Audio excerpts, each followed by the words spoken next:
My top 7 lists that me and Rick use nationwide.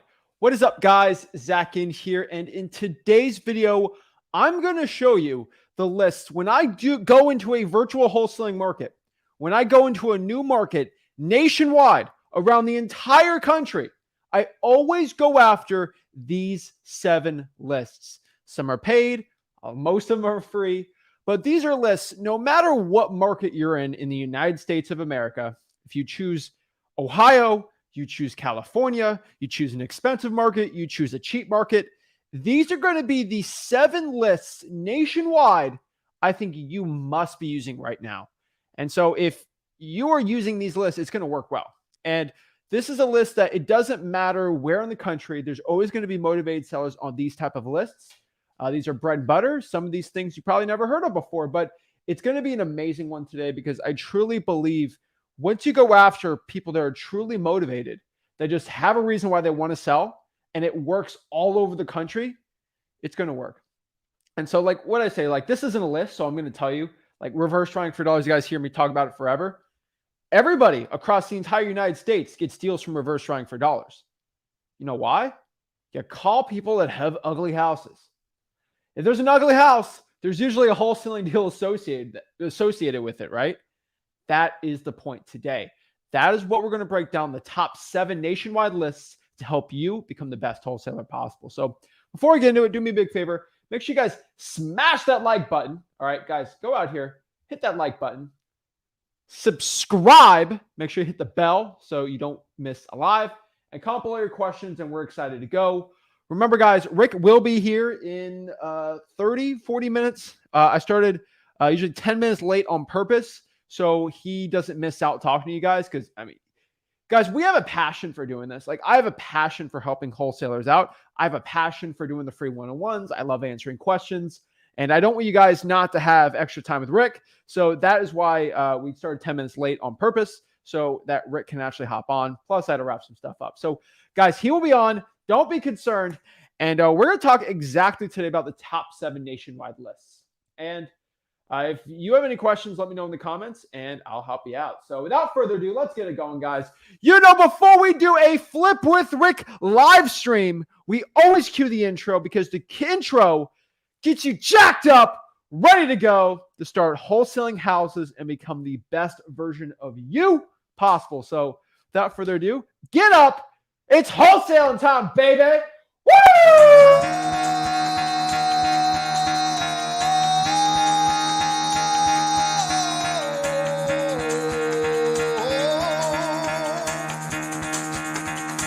Get the fuck out of bed, bitch. Go.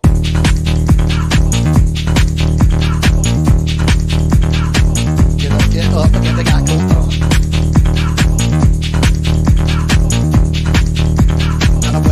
Time to wake up, bitch, get up. Get up, get up.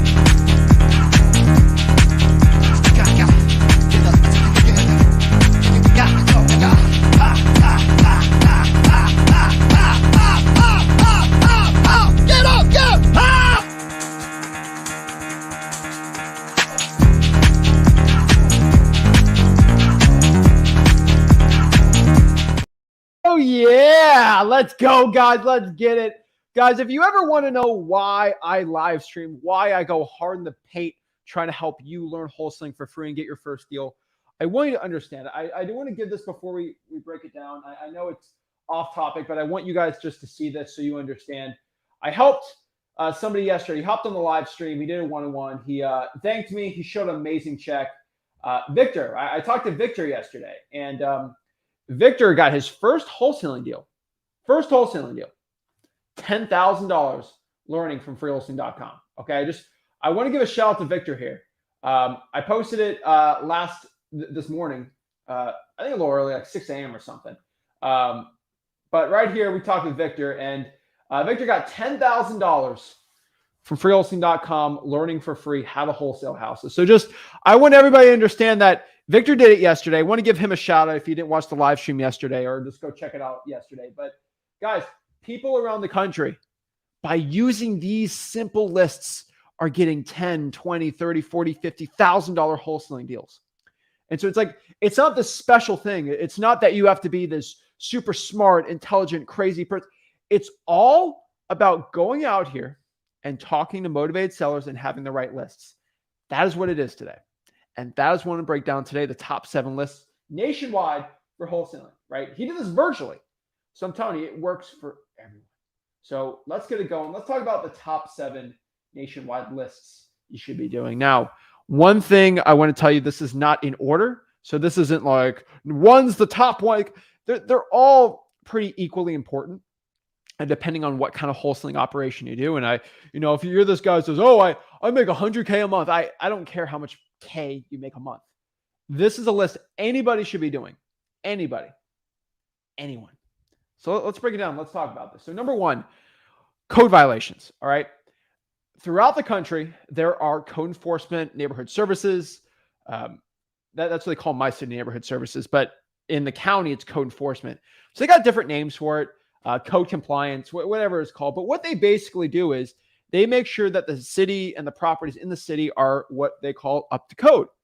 And what this basically means is we want to make sure that the properties don't have tall grass, because that actually is part of the code for the city. It's illegal to have tall grass. Kind of crazy, but whatever.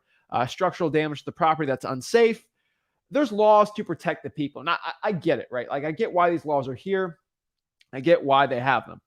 But one thing you need to understand here in wholesaling is because they collect that and they collect fines on people that have a code violation, that it's against code, it's not in compliance, they will literally go and find people who have ugly houses. And they have a list. They're like Santa. It's literally like Santa Claus. Santa Claus has a list and he charges people $10 every single day till they fix it up. Crazy. Insane. And so what I want you guys to understand here in wholesaling real estate, that once you actually go out here and start talking to motivated sellers, you'll do well. And the best way to find motivated sellers are code violations right now. Think about this. Code enforcement, they have 3 or 4 people that go in their car.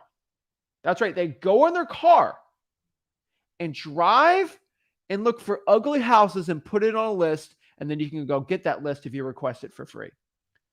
Sounds awful like drawing for dollars, except these are government employees. And guess what happens when an old lady doesn't like their neighbor who has too tall of grass? The old lady, which always happens, they call up code enforcement and says, hey, this person has tall grass, go find them. So you have old ladies looking for ugly houses. You have people in cars driving around.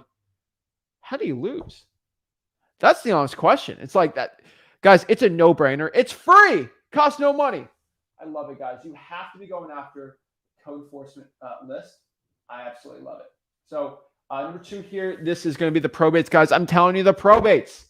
When people pass away, there's a ton of motivation in those deals. There's a ton of motivation why someone like that might want to get rid of the property for cash. And my biggest wholesaling deals, the deals that I make over $100,000 on, you see it on this channel, I show it, they're pretty much all probates, because there's one universal law in wholesaling real estate you must understand. The bigger the problem, the bigger the spread. The more problems, more money. All right. Once you understand that about wholesaling real estate, a lot of things will change for you. Okay. The more problems there is with the seller and the property, the more money you're usually going to make. Now, I've honestly told you, I've done the series. Like I said, I'm wholesaling a crack house. Well, what do you mean by that? There's crack in the house. I call it a crack house because there's crack in a house. All right. And it was a really ugly house. And honestly, I think I made $7,000 on that deal. And when I did the video on that, the vlog. So like, not always the case, but for most houses like this, I'm telling you straight up, more issues going on, the more money you're going to make. So probates, they're a free list. Go to freewholesaling.com. You can learn how to pull them. I love that list. Number 3, all over the country. First of all, there's ugly houses, so code violations. All over the country, there's people dying, so that's probates. And all over the country, there's vacant properties. According to Adam data, just look at the research, 1.3% of all properties in the United States are vacant. Now, if you're looking at Florida, which is like we call them snowbirds, where they live in New York, 5 months out of the year and then come to Florida for 7 months so they pay no taxes. People in Ohio do this. Rich people from the Midwest and North kind of do this a lot, where they will kind of have a house it's vacant for like 5 months out of the year in Florida, usually during like the summer. That's a vacant property, but that's not like a good wholesaling deal, right? But for a lot of properties out here, there's like a probate and no one lives in the house, or a code violation is just abandoned, right? Those are really good wholesaling deals. And if you can go to a service like listrei.com or zachdata.com, whatever you want to use, and filter out those rich people who just own multiple houses out of there, you just, hey, if the owner of this vacant house owns more than 3 houses, I don't want to deal with them more than 2. That's fine, right? You don't want to do more. You don't want to do under 2 because they're obviously got to live in one house and then own the other one. So I'd say 3. Those are like big hedge funds and things like that. But you know how to filter those out and make sure the property is not worth like a bunch of money because it's harder to wholesale those. You're in the money. And in every market I've done virtually, in the Southeast, Northeast, Southwest, and then not too much I'm not the big Northwest wholesaler. I've done JV there, but like I'm not a big guy wholesaling in I'm not Oregon's finest wholesaler. I'll tell you that, okay? I'm not that type of guy. But what I can tell you in wholesaling real estate, vacant properties are everywhere and you can always wholesale them. Guys, there's just house is sitting there. I got to pay taxes on it. There's obviously a ton of motivation to sell that house and get rid of that property. So vacant houses, I absolutely love them. Number 4, guys, tired landlords. Guys, I'll tell you this. Being a landlord is not the most sexy thing in the world compared to what most people hear. Buying a property, renting it out, getting cash every year, that's great. But what I could tell you with the tired landlord list, the tired landlord list is basically a list of people that are landlords and they've owned it for a while and most of them are just going to be sick of it, right? On top of this, if you get like the evictions list, you can get a list of all the people that had to evict a tenant out of a property. They're probably sick of it. They're done, right? So the tired landlord list is a paid list, but the eviction list is a free list. So that all works. That's all Gucci. So I can tell you the eviction list is hands down an amazing list. I always recommend everybody poll. And when somebody says, Zach, I pulled all the lists in my market, there's no more lists I can pull. Do you pull the evictions? Well, I didn't do that one. It's a free list, guys. Sorry, just checking the audio. But yeah, guys, tired landlords, go after them. So go to the evictions or use a paid service for it. But you need to be going after that list and types of lists like that because you can call them, text them. They're hard to reverse drive for dollars, honestly. But outside of that, I love the tired landlords because there's landlords in every single city.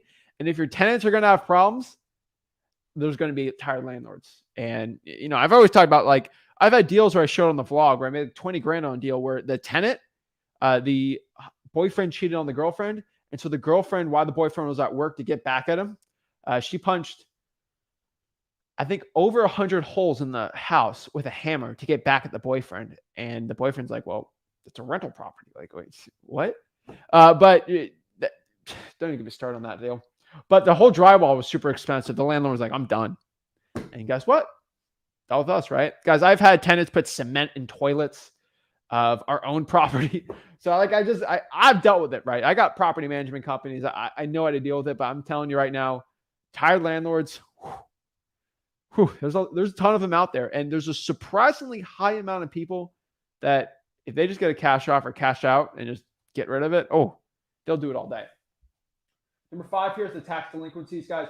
In every single state, seriously, in every single state, in every single market, every single county, you have to pay taxes to literally own property.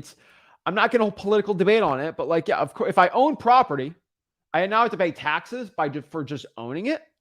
Yes, they're called property taxes, and they help pay for schools, police, firemen, all those pretty much essential services. Pay your mayor's stuff, pay for code enforcement. So yes, there are property taxes. Now, unfortunately, that's the case for everyone. They got to all pay property taxes. And so the thing is, if you go to a city like, I don't know, let's choose Orlando, Florida. All right. I think there's over half a million people in Orlando, like 500,000 properties in Orlando, probably, or let's do all of Central Florida, whatever you want to call it. Do you think, because that means there's usually 500,000 homeowners, do you think since they have to pay taxes every single year, out of 500,000, there's going to be at least, I don't know, 10 that can't pay the $3,000 or $4,000 that year? Probably not. They probably can't afford it or something bad happened. And they're going to be delinquent on the taxes, which means they didn't pay the taxes that they owed. What do you think this means? This means that the government's going to be like, oh, I know you own this house, but you haven't paid taxes for this year. Well, you got about a year to get that up. And if you don't pay it, we're going to start taking over the house and we're just going to auction it off because we're the government. And the government's going to do that. Now, is that a good or bad thing? We need essential services. We do need parts of the government. So I do 100% agree, right? But like fire departments, the EMS, right? Like the very essential, right? We need those people. And so the government's very aggressive to make sure they get their money so we can have those services. Great. But they're pretty aggressive after year 2 or 3, you don't pay your taxes. Like they'll go try to auction off the property. Heck, if you don't pay your mortgage, the bank will try to do that, right? They're pretty aggressive. And so that being said, there's a lot of people that gets really scary when they can't pay their taxes because they'll try to auction off and get the property off, right? So they'll do a tax lien and then they'll try to just, they'll do a tax lien. Sometimes do tax certificates like in Wyoming and stuff, but usually they'll potentially try to do a tax auction, just auction off the property, get their money, get you some money, and then they're done. So tax delinquencies, very interesting deal. They got a lot of great deals. A lot of wholesaling deals I do. Every single time I tell someone that they should pull a list, they always say, yeah, I know I should do it, but I don't want to do it, right? Guys, I want you guys to understand when I say these lists, I don't say it for the good of my health. I do it for the good of your wallet. Guys should be doing it. I'm telling you. All right, number 6 here. High equity. Guys, across the entire country, people have high equity. And now, high equity, I added this list on purpose because this is a list when you're doing big volume. So if I'm doing a big volume, a lot of text blasting, a lot of cold calling, a lot of direct mail, the best one for a wide net approach, right? And so if you ever look at, any from Louisiana probably knows this better than anyone, but shrimp boats. If you ever watch Forrest Gump, I think you know what a shrimp boat is. But it's a boat with a huge net, and they kind of see where the shrimp are, and they just catch everything. It'll be shrimp, sharks, everything, and they'll get rid of the big fish, But the crazy part about it is they do such a wide net; they'll catch everything, and within that, there's going to be mostly shrimp, and that's all they care about, right? They get rid of the other animals, but like, I'm not. Should it be good or bad? But what I could tell you here is for high equity, every single list that is motivated, that's going to be a good wholesaling deal, is going to be in the high equity list. High equity is just an equation of property that the value of the house minus what is owed on it. And so if there is not a lot of debt versus how much the value of the property, it's going to be high equity. So let me give you a quick equation. If a property is worth $100,000 and there is $40,000 owed on a mortgage, or $37,000 on a mortgage and $3,000 on a tax lien, what I could tell you is that is 60% equity, because if they sold the house theoretically today for the value, he would get $60,000, $40,000 get paid to the debt. That's high equity. Anything over, I think 40% is considered high equity. I consider it over 50% to be high equity. But guys, every single deal that is good going to have high equity, because if a seller, let's say he wants to sell his house it's worth 100, he sells it for 70, he can sell it for 70 because he owes 40. He can't sell it for 30 because he owes 40, right? And so you want them not to have much debt, so you have more wiggle room to go down in price. That's the point of high equity. I talk about it all the time. Go to freewholesaling.com if you want to learn how to do high equity the right way, but it's a good one. Number 7, these are what we call the stacked lists. I love stacked lists, guys and gals. I'll tell you this. I've said it time and time again, but go after stacked lists. Stacked lists are basically just going to be lists that repeat more than once on a specific given government list or paid list. That is it. I taught you guys on Tuesday how to use Chat GPT, how to do it. So if you go to freewholesaling.com, Chat GPT, we have the whole entire module on there on how to find duplicates with Chat GPT. All right. Chat GPT, I show you actually how to find duplicates with it. So pretty amazing, pretty cool. And all you really got to do is ask ChatGPT to find duplicates in a data set. And so you just get a data set of all. So let's say let's theoretically go after all the stacked lists. Okay. What I'm going to do, I'm going to pull the code violations, the probates, vacants, tired landlords, tax delinquencies, and high equity. I'm going to put them all in their separate Excels, but then I'm going to do one massive one, copy all of them and put them onto one massive master sheet. It's the master list. All of them are on there. I'm going to put that in ChatGPT and ask, hey, find me all the addresses that are duplicate. And it'll spit it out in like 4 seconds. And it'll say, well, 434 Main Street is shown up 3 times. Wow. That means it's either a vacant. It might also be a high equity vacant. And then it's also a tax delinquency. So it's high equity. They're behind on the taxes and the property is vacant. That's what we call a stacked list because the list is stacked on top of each other. You find the duplicates. Guys, those are probably one of the most powerful lists. And that's why when we talk about the bull method, it is so essential to go after. Stacked lists, super underrated. I absolutely love the stacked lists. So guys, that is my top 7 nationwide lists I always use in wholesaling real estate. I'm telling you, nationwide, whatever market I'm in, and I could only use 7 lists, those are probably going to be ones I can do, right? Reverse trying for dollars would be good, but like some markets, reverse trying for dollars aren't the best, right? Like some markets work better than others. I'll tell you, the best market for reverse trying for dollars right now is probably going to be Texas and Florida. Just trying for dollars works best in those places.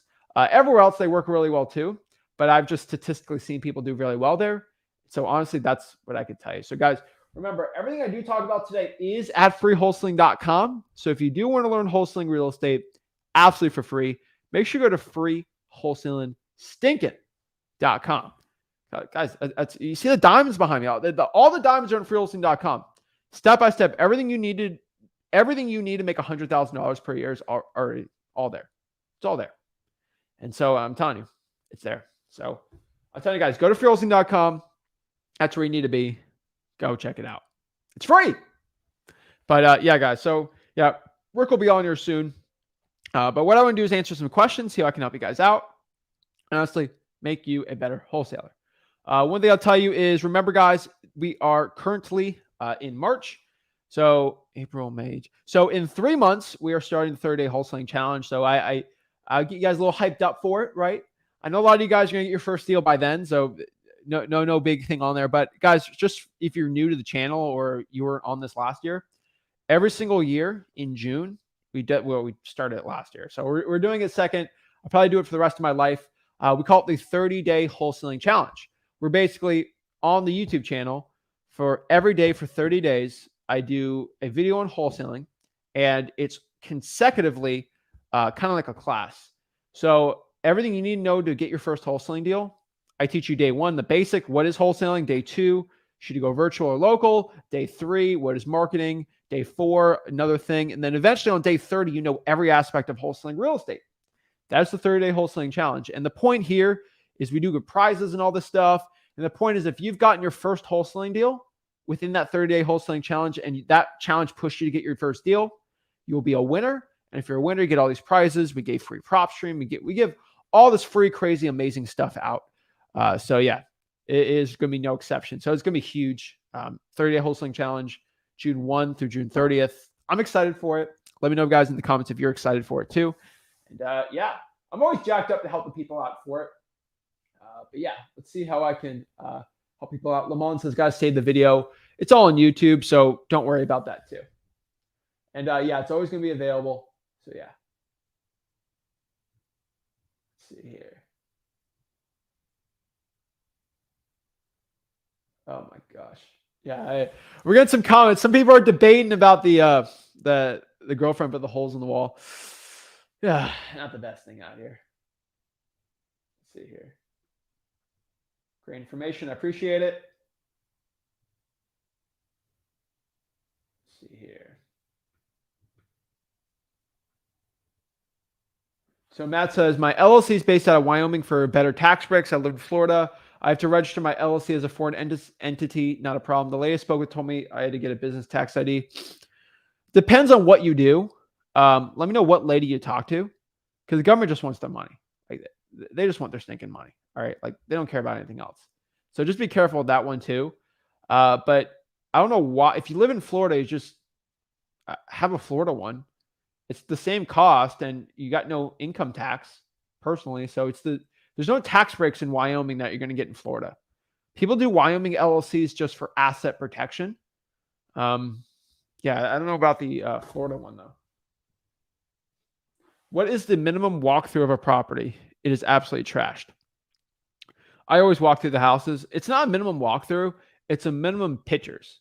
I need pictures and videos of the property. So walking through the house, it depends on what you got. So we've had these hazmat like masks. They got like the dual filters. It literally looks like a hazmat suit for the face.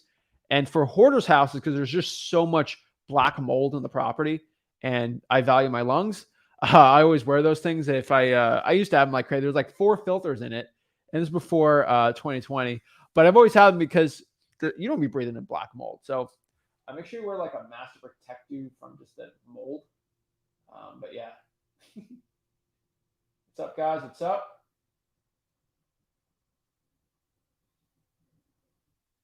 All right, let's see what questions we got here.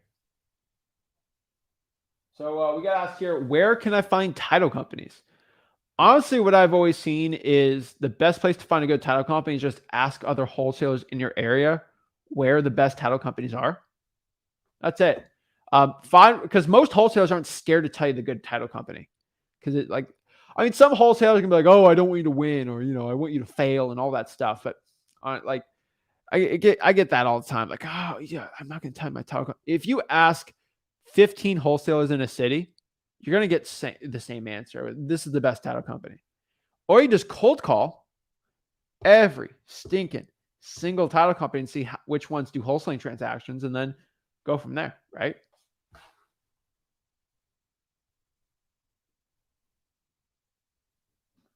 So Matt says, I was in the Citrus County tax collector's office. They said I need one for every county I do business in. No. Okay, talk to a lawyer, not someone that wants money. You do not need a tax ID for every county you do. I could be wrong about Citrus County, but do Sunbiz, not Citrus County. Completely different. You need a license for every county you do. I'd go broke. Top Videos has a good one. You know, how do you get over the fear of cold calling? Now, honestly, I know a lot of wholesalers have a fear of cold calling or a fear to go out here and cold call, and I completely get it. I've always said, how do you get over the fear of anything is just by doing it. And so, unfortunately, the only way you're going to get rid of a fear of, let's say, going off a diving board is just by going off the diving board. There's no book you can read to have you eliminate your fear of heights. There's not. Now, one thing I can tell you is there's no book that's going to help you eliminate your fear of flying in a plane. I'll tell you this, though. I know people are deathly afraid of flying a plane. I'm not. I don't care. But what I can tell you is, let's say you're very fearful of flying in a plane, and I force you, I strap you down, and like you're tied up, and you have to sit in an airplane, and they're going to keep you in an airplane for 24 hours. You get food and everything, right? Or I force you to be in an airplane and it never goes off the ground. It's always in the air for the next 5 years, and then get off the airplane. Do you think 4 years in on being in the airplane, you're going to be fearful? Probably not, right? You might fearful might crash, but like your fear of flying is going to go away. If you've done 1,000 flights, you're not going to be fearful of flying as much. You might still have that fear, but it won't be as bad because you're going to realize it's not that bad, right? Like I could statistically show it, right? But like I'm telling you. So for example, I'm not a big fan of skydiving. I've never skydived. I think it's an unnecessary risk. I've seen a lot of people, and maybe it's just me seeing like Instagram reels and TikToks of people that are like paralyzed from the neck down because they skydived. And that kind of freaks me out like crazy. But I know statistically, maybe, I don't know the stats, but like you don't really pass away from skydiving. It's not like this crazy thing that happens, but there is still possible. And that kind of freaks me out a little. Now, for me, I know the amount of people in Florida that get bitten by sharks. So I think it's less than 100 a year that lose a limb or something from sharks. And every week I'm pretty much at the beach, fishing, in the water, surfing, doing that. And I know the statistics is probably worse than skydiving, but honestly, I'm at the beach all the time. I've chosen that risk, right? So, I go fishing all the time. I'm not fearful that the engine's going to break down. I'm stranded because I got all my GPS and stuff. So it's like, I like diving. So I'm not fearful sharks can go attack. I know it happens, but like, it's just so funny. So yeah, people have fear of flying, fear of the beach for sharks. Honestly, the only thing that I think I'm not fearful of, but I always get a little spooked over are boa constrictors. If I see a boa constrictor, I get a little tense. All right. I had one deal, made $70,000 on this deal. The seller was a probate deal and he was living in his mom's house. He had a pet boa constrictor. Just like it was in its tank, but the boa constrictor could get out if it wanted to. And he took it out. He was holding it. And I was like I was getting a little weird. Like, if that boa constrictor really was hungry and really wanted me not there, there's a 50-50 chance I think the boa constrictor could have won. And so that gets me a little, on edge, boa constrictors. I'll tell you that. Okay. But yeah, that's pretty much it, because there are boa constrictors in the Everglades and that's a little weird. But yeah, so I'll tell you that, that grizzly bears that are angry, not much, I'll tell you this, I'm not scared of alligators. No fear at all. But yeah. But guys, how do you get over that fear of cold calling? It's like, I'm at the beach so many times and I've caught so many sharks that like, I'm not fearful of sharks. Like I'm really not. I've swum with sharks, hammerheads, all that. Like my fear is not there because I've done it so many times. Now, if I grew up in like Utah and then like I go to Florida, I'll probably have some fear of it, but it's just not there for me because I've done it so many times and I assume the risk. The thing about cold calling is I'm not going to get jacked by a shark surfing. Okay. There's nobody that loses an arm from cold calling. Okay. So it's like the fear of cold calling. You got to understand why you're fearful of it. Why? Understand that. Why are you scared to cold call? Are you scared that you're going to be embarrassed and someone's going to make fun of you? I promise you, call that person, they make fun of you. You're never going to call them ever. You're going to just go block them, right? It's not fearful of that, right? Because like, for example, I get 99% amazing positive questions and comments and support from the community here that we have. And I get 1% hate comments, right? Always something about me. I don't know. There's always a problem with me, right? I don't know. But like the hate comments, I could care less. Because here's the thing. You say something mean to me on a comment, block. I just don't want to hear it, right? Oh, Zach, he's a broke wholesaler and his info's terrible.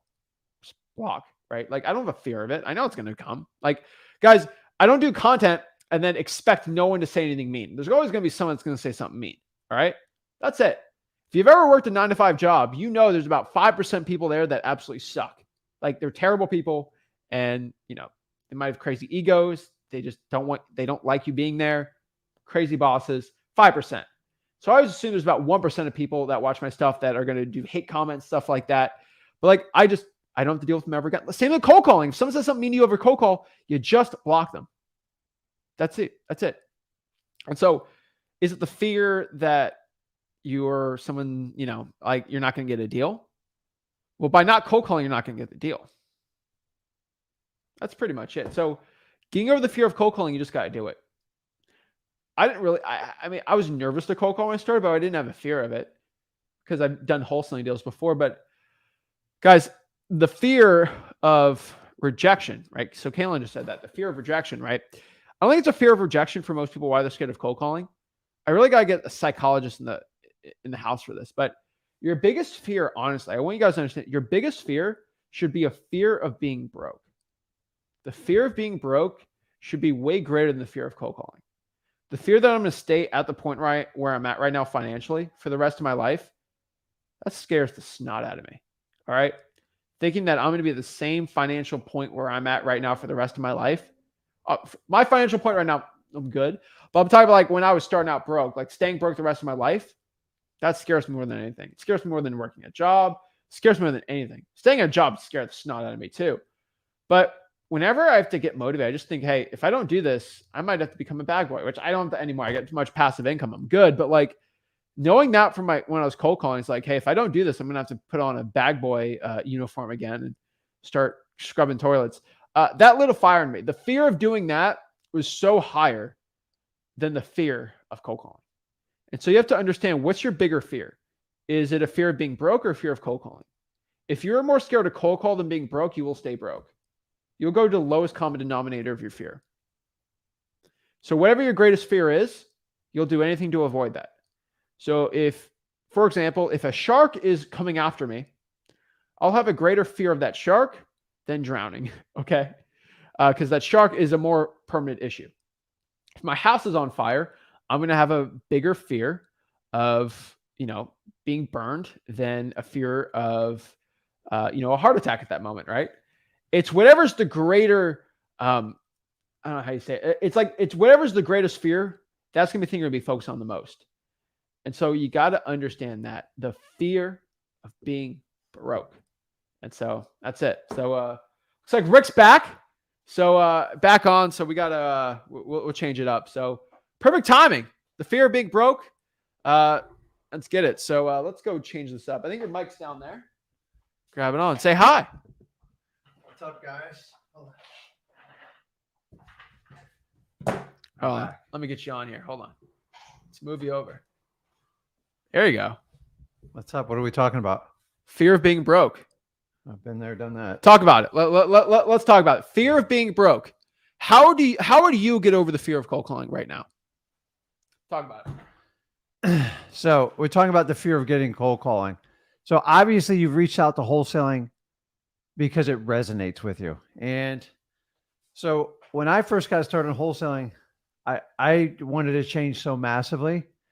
And honestly, you got to get to the point where if you truly want the change and you're going to be brutally honest with yourself and you say you will do anything it takes, if you're going to tell yourself the truth, then you'll do it. If you just kind of want it, or you just want the benefits without the pain of it, you won't do it. So you have to get to the point where your conviction is so strong, you're okay overcoming it. And most of you are scared to death because, number one, you're not used to it. And number two, you don't like rejection. Well, I'm here to tell you, if you can't get uncomfortable and you can't accept rejection, you are going to live a mediocre life. End of story. Most of you are held hostage by what you think others think of you. And that's probably the biggest thing why you're scared of cold calling, because you're going to get chewed out, you're going to be cussed out, and you think you're going to be judged. You are.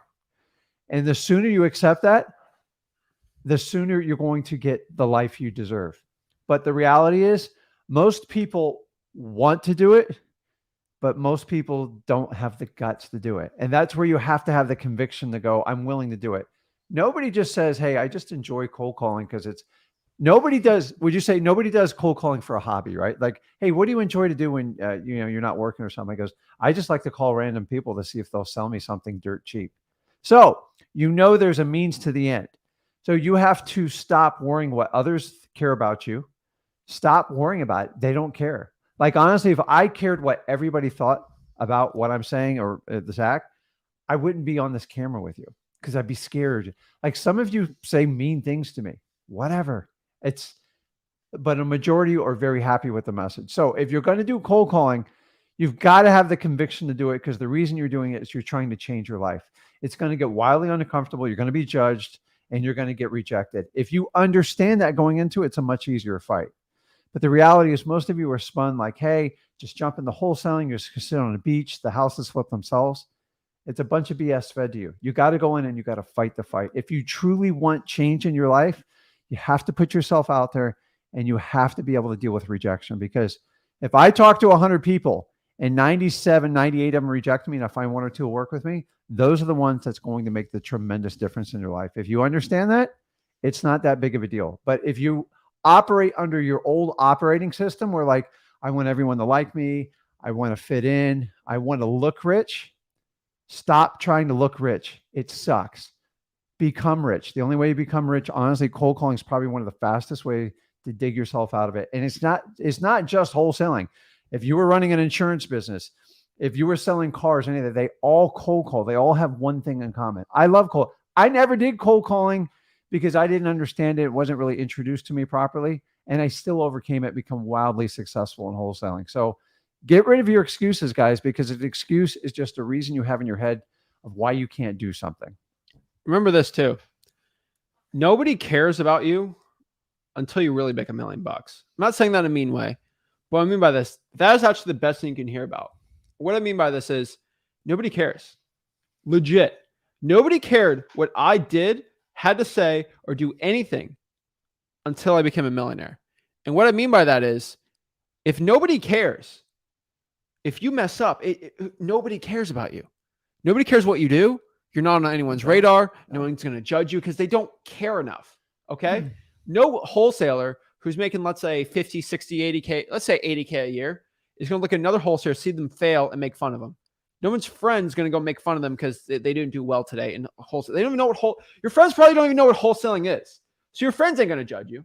Your family, obviously there are a lot of societal pressures in the United States sometimes from family to go do something, be a lawyer, doctor, whatever.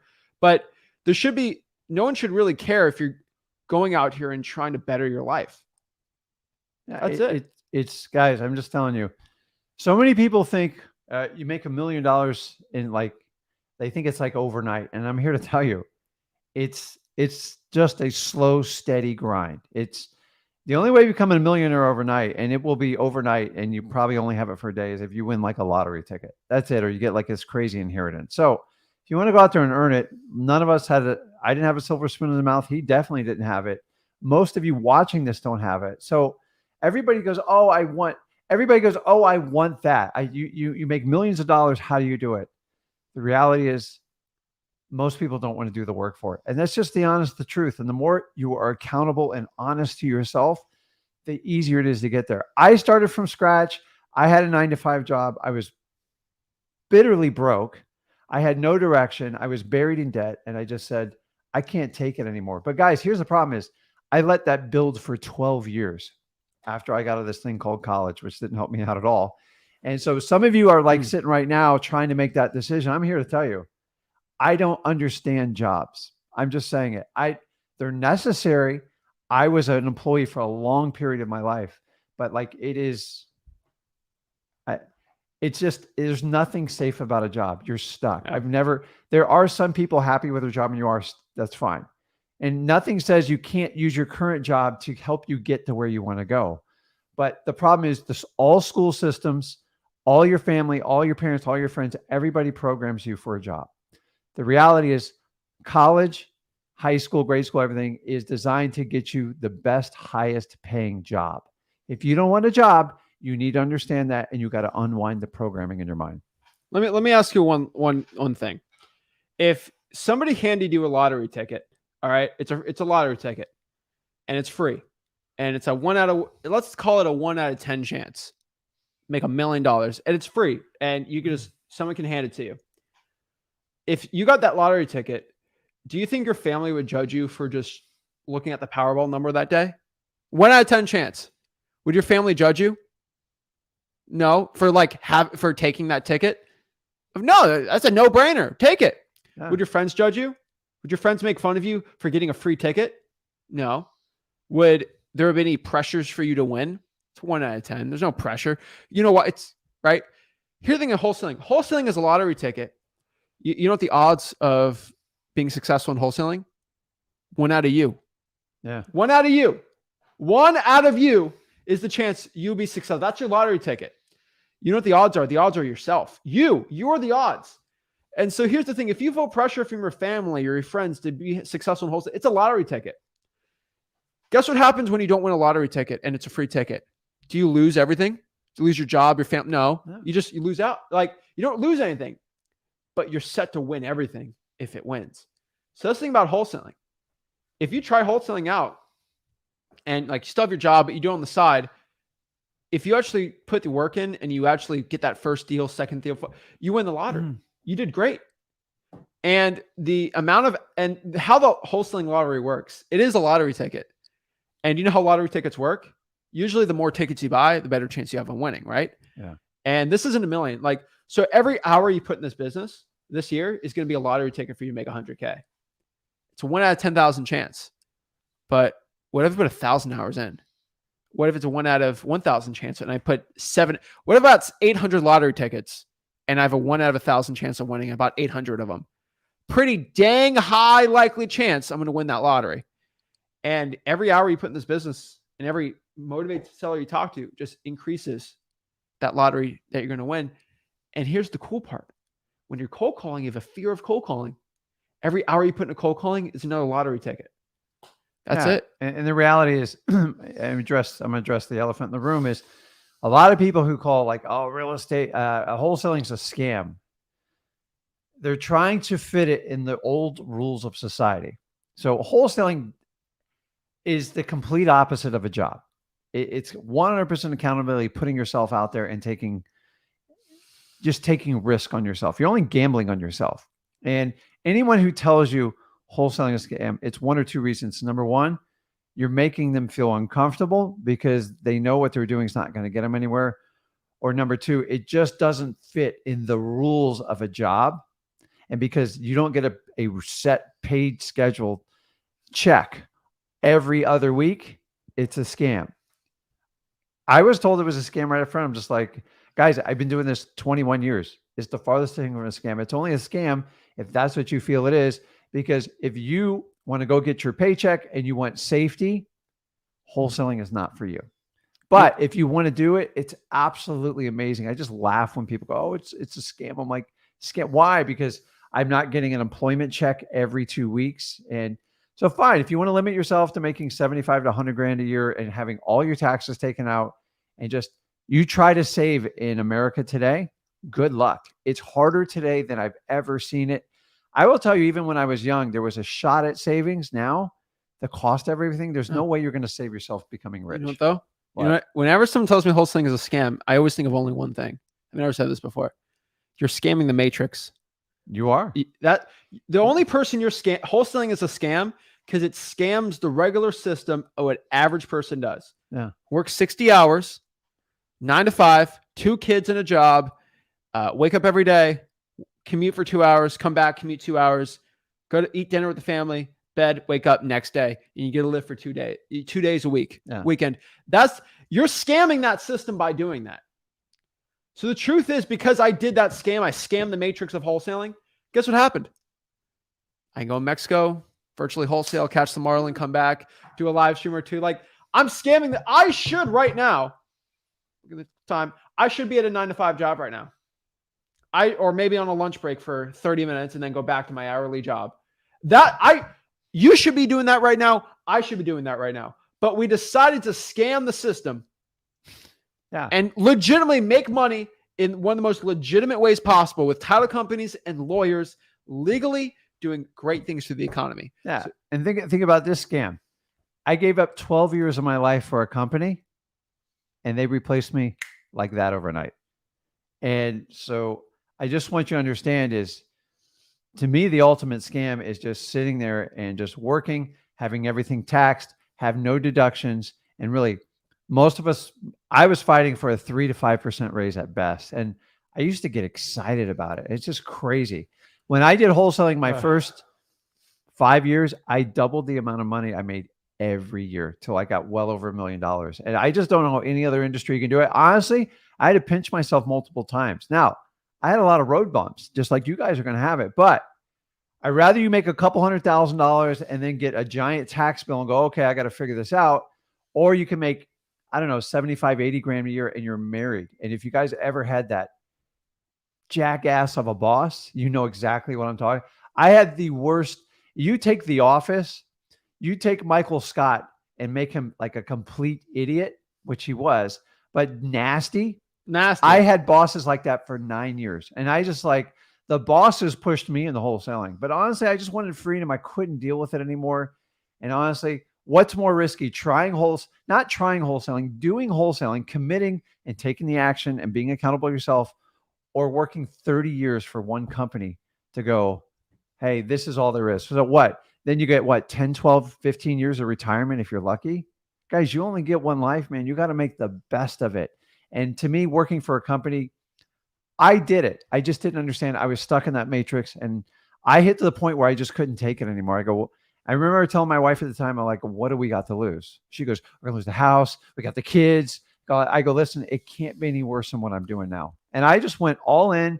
And that was the time I said, if I were to introduce the cold calling back then, if someone explained it to me now, I would have been 100% in. But I filtered things like, well, I'm too professional for cold calling. And I used that excuse for a long time. It's BS. You used that the entire time. I did. You never cold called. I didn't, but I found other ways to do it. What I'm saying is if I yeah. did cold calling, my profits would have gone through the roof and I would have got there even faster. But honestly, I was scared of it and I didn't understand it. Should I make a series teaching you how to cold call? Get your first deal cold call. We should do some live cold calls together. That'd be fun. I'd probably be laughing so hard. But you know, it doesn't bother me now. I still it translates really well because you've talked to so many sellers. I do. It's talking to them in person on the phone doesn't make. I prefer in person for obvious reasons, but honestly, if someone would have grabbed me like I'm grabbing you guys right now and said, "Listen, dude, you're broke. You don't have a lot of money to get going in this business. What's the fastest way to get a deal?" That would have been my absolutely number one. I said, "Listen, Rick, you got a cold call." And then I said, "Dude, I'm too scared. Like, I'm going to get rejected and judged." He goes, "Welcome to wholesaling. Get over it. Rip through 1,000 phone calls and let's get a deal." And that's it. If someone grabbed me and did it, I would have done it. I would have dove in. But someone's got to get in your head. Most of the time, you resist certain marketing methods because you're filtering it through your old operating system, which is a 9-to-5 employee. It doesn't work that way. And if you're open to change and you understand you want to be accountable to stuff and you truly want to change your life, not talking. Most people in the world, they talk about changing. Me and Zach's commitment is like people who want to make the change. So with our course and everything, we do 100% free. The reality is the people that take the most amount of action, that become extremely consistent and very disciplined, they all do very well. The people who dabble in it, you're doomed. But if you do that, like listen, if you want to ride a unicycle, how many hours do you think you're gonna have to put into it? You're gonna have to put in double because of your balance issues. But the reality is you're gonna have to put in 1,000 hours till you figure you're probably gonna break kneecaps. That was a low blow. That was a low blow. I know, but I'm just saying, like when you first started wrestling, were you good at it? No, it was terrible. You were terrible. Like I was terrible too. Everything you start, you suck at in the beginning. The question is, are you going to get back up and you're going to keep going? That's what we call persistence. And if you don't have it, don't even try wholesaling. Exactly. But most people on this go, "Hey, listen, I got it. That's why I'm connecting with you guys. I want to talk about it." The problem you have is nobody tells you the truth in this business. It's just, all you get is the good stuff. Have you ever had someone try to sell you something and all you hear about the good? They will never tell you about the hard work, what you have to sacrifice. Are you willing to do it? Will you call 5,000 people and get rejected by every one of them? That's wholesaling. Yeah, I got some of the inner ears where if I go on a roller coaster, I get sick. And if I'm on a boat, I usually get seasick. I love fishing so much. I'm always seasick, but I don't care. I got good stories for that anytime we you don't want get over that. But yeah. One other thing I do want to tell, when people say they have a fear of cold calling, I'm talking majority of our audience right now. A majority of our audience. Okay. If you were a married male, okay, we got a large portion of married men. I always ask when a married man comes up and says, "Zach, I'm scared to cold call." I'm like, "I see a ring on your finger." Yeah. I'm married with my wife 15 years or whatever. I'm like, "Were you scared to ask her out?" "Of course I was scared." "Were you scared on the first date?" "Of course I was scared on the first date. She was so beautiful." I'm like, so you knew the options were you either ask her out or you stay single the rest of your life. You chose that staying single the rest of your life was way worse than being married to the love of your life, right? Yeah. Of course. Staying broke the rest of your life or being rich. Guys, people subconsciously know they need a cold call. They're trying to find an excuse not to do it. So like, if you see the most beautiful woman in the world and she sounds amazing and you want to ask her out, most people they don't psych themselves. "Oh, she probably doesn't like me." Or some people do that, but they overcome the fear because they want to go after it, right? And they actually want to, but when it comes to cold calling, people are like, "Oh, it's just not right for me," or "It's just, I'm not good enough." Or so let me tell you this. We all have this internal mechanism. I've been around long enough to understand this. You haven't. But he can relate is we all have this mechanical ability in our brain to self-sabotage us. Let me give you an example. When I first got in wholesaling, I got really successful quick. Every day I just thought in the back of my head, I go, "You don't deserve this. You're not doing it right. Like, you only made, 80, 90 grand a year as a, as a corporate employee. You're making hundreds of thousands of dollars with a quarter, with not nearly the effort you did on that. And you start to like find ways to screw it up. And it's crazy. Like the minute you start to get successful, and you guys will go through this as a wholesaler, you're going to start questioning yourself. The biggest fear I had in wholesaling is after I did each deal, I go, I'm going to run out of deals and I'm going to be broke. Guys, I'm on year 21. They never run out if you do this business correctly. And so you have to learn. Nobody taught me in the beginning on how to avoid self-sabotage, because you're so wildly uncomfortable with what we're conditioned to. Your brain will find a way to screw it up to bring it back. So it's kind of like when you're a thermometer in a room. If the thermometer is set on like 75 and that temperature arrives above it, you immediately go, you don't deserve it. You shouldn't be. And I struggled making $1 million. I'm like, man, I don't feel like a millionaire. I don't look like a millionaire. Guys, there's no look, there's no feel. It's just hard work every day. Avoid your own self-sabotage. You deserve 100% of it. And when you get it, find a way to keep pushing forward and doing it. We're not talking about doing a deal or two. We're talking about doing thousands of deals when you do wholesaling. And you got to think long-term. I always tell you, run a marathon. The sprint are for the gurus. They're sprinting to your wallet is what they're doing.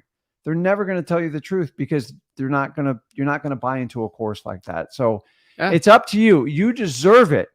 The question is, when it comes, are you going to like knock your own success out? Because a lot of times you guys will self-sabotage yourself. I did it in the beginning because I'm like, I don't deserve this. I'm not this. There's so many things, like when you see that guy or gal and you're like, oh, they're so much better than me. They do studies, like really good looking people. A lot of people don't ask them out because everyone's so intimidated of them. And it just takes, that's why sometimes you get the ugliest dude just walk up to the hottest chick and she's like, okay. And you're like, oh my God. You know why? Because he or she had the guts to take a risk. I used to be terrified when a girl would reject me. It's ridiculous. Who cares? Like, move on. If they don't want you, here's how I look at it. It's their loss. And I do the same thing with wholesaling. If you guys want to take the invitation to go on a ride for your life, cash your ticket in. But like, if you don't want it, move on. It's not going to hurt my feelings. And that's how I treat wholesaling now. Guys, it's not that you don't deserve the money or whatever. You guys are literally like a can of Coke or a bottle of water. I always say that, right? How much is a can of Coke worth at 7-Eleven? A buck, right? More than that now. How much? $2. Okay. How much is a can of Coke at a football game? It's bad. $7 or $8, right? It's $10 now. And so like, it's not that you're worth less or you don't deserve it. It's just, you're just not at the right place you need to be, right? Guys, is a can of Coke worth $8? To the right person, it is. At the right time. At the right time. So you got to understand this, that like, yeah, you might be worth $20 an hour, $15 an hour at your job, right? But maybe you wholesale, you'd be worth $1,000 an hour. And that's what you got to understand. Like if I was a bag boy still, I'd be worth $15 an hour.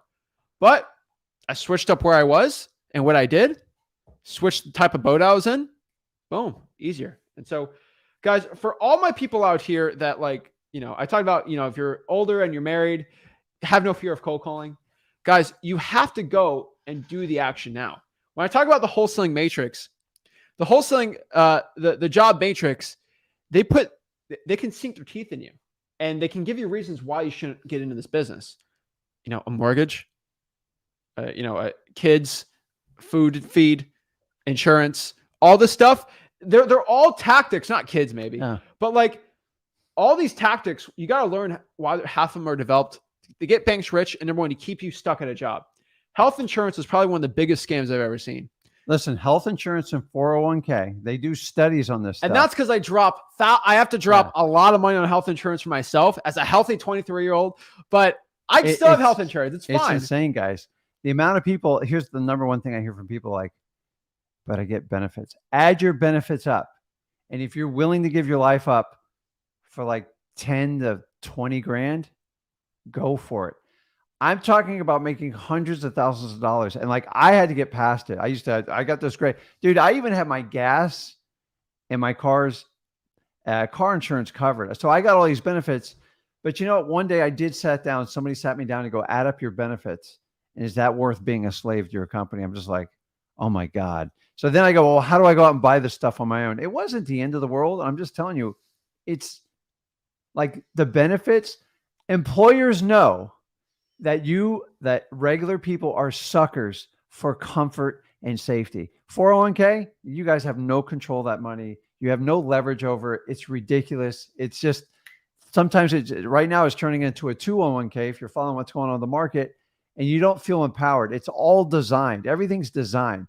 By the way, me and Zach could even, now I don't give financial advice. I utilize the 401k in all my companies. You have no idea. So you have a choice. I've learned you can pay Uncle Sam or you can pay yourself in the future. It's your choice. You have so many options. You can utilize the same, I guess it's laws and statutes that regular corporations, Coke, Coca-Cola, IBM, Xerox, all these people, you can use the exact same rules and benefit yourself and control everything. Because the reality is, if you're a W-2 employee and you just do that and you pay your full taxes, you are penalized the most because you don't reinvest back into the tax base, and your penalty is to pay a big tax bill. Why anybody celebrates getting a tax refund? It's your money. That's the most embarrassing thing to me. And honestly, I used to celebrate it. I used to high five my accountant. Now I'm more than willing to pay a tax bill. Why? Because I don't want to loan the government my money. And I'm just telling you, there's so many options. Don't sell your soul to work for someone else's dream just for $15,000 to $20,000 in benefits. Are you really going to give up for that amount? And add it up. You would be shocked. It's not as expensive as you think. And by the way, you can use a 401k. You can use a SEP. So if you took even a $50,000 payroll from your LLC, you could take a lot of that money back and set aside and not even pay taxes on it. So I'm not giving you financial advice. I'm just telling you, there's so many tools when you work, you have the system work for you, or you can work for the system and understand what they're going to give you at the end of the day. Exactly. So I'm telling you guys, get going, get excited. And last one here, Dream Chase says, yeah, people call wholesaling equity stealing. Guys, if you don't know what real equity stealing is, it's a 6% to list a house. So yeah, we could, that's with no skin in the game, nothing. And all they do is put it on a listing service, but like we're stealing equity. That's 6% equity to click a button and I'm buying a house. Okay. Yeah. It's just funny, but especially on like homes that average $500,000-$600,000 throughout the country. I mean, that's a lot of money. But don't even get me started on that. All right. So let's do some one-on-ones right now and let's talk about it. Before I do the one-on-ones, I do want to tell everyone we are doing a small live stream change next week. So we're going to be doing some crazy stuff next week. So we have a live stream change. So we are going to be going live next week on, I believe, let me think here. Yeah, let me know the schedule. Yeah. So our live streams are going to be Tuesday and Thursday next week. So we're only going live on Tuesday and Thursday next week.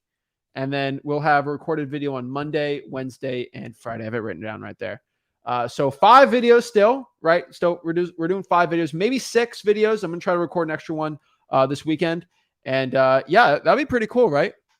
So we're going to have live stream Tuesday and Thursday next week.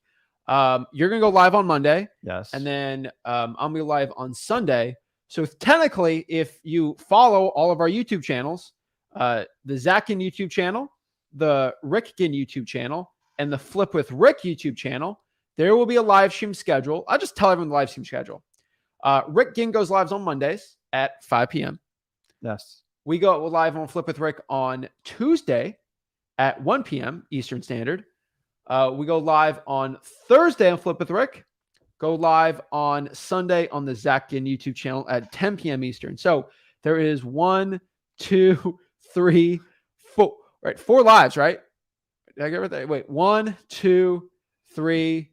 Yeah, 4. You get 4 live streams still next week. So I don't think you're missing much on there. Yes, Sunday night, always go live on my channel. So if you want to go hop on, talk to us one-on-one on 5 o'clock, Monday, Tuesday, Thursday, 1 o'clock, and then your late night, you're on the West Coast, Sunday night. So guys, 4 live streams. I don't know if anyone can complain about that. I know. We get the same amount of hours they do. Yeah. So, and then we got recorded videos. So that'll be it. So it'll be pretty cool. And yeah. So let me know also, guys, we're also experimenting on the channel. Let me know if we do this a lot on the Wholesaling Houses for Real YouTube channel, where we'll have a live stream of like us for an hour. and we'll actually have an editor condense it to like 30 minutes. Yeah. Or condense a 30-minute live stream segment into like 15 minutes. Same value. Would you guys want us to post that on the main channel too, on the days we don't post a video? Because we can just post. I would pay an editor like $100 to edit the video to go do that. Let us know. We could do that. But yeah, that's it. So let's do the one-on-ones and let's talk about it. And yeah, let's get it going. If you want to hop on the one-on-ones, just go to Wholesaling Houses for Real. I'll show you guys how to get on there. We'll get in front of all the people we possibly can. All right. Where are we? There we go. Wholesaling Houses for Real. Click on the top here, featured. Click that. Boom. Click stream our link. You'll get on. Talk to us absolutely for free. So first one, we got Tristan. Hey, what's up, guys? How you doing? Good. What's up, man? How can we help you out? So I got a couple questions here. One I wanted to ask for you, Zach. So do you still use batch dialer, or is it the same for other dialers? Yeah, I still use it. Okay. I like Mojo a lot too. Right. I've told everyone I like batch dialer. It's my favorite one, but you got to try all of them. I don't think one has a crazy big advantage over others. Yeah, I'm sure it doesn't. I just want to ask for the campaigns. Do you usually, with one campaign, do you usually go through all the regular dials and then go to the redials, or you try to take each campaign's dials first and then hit the redials after? Do you know what I'm saying? Yeah, I know what you're saying. I like to go through it once and then I'll just reattack it. Like, okay. What? So I kind of have a rolling system with type of lists and markets because I have multiple markets in my own market. And so, for example, I'll call all of Indian River County month 1. Month 2, I'll do St. Lucie County, and then Palm Beach month 3. And then I'll recall them again.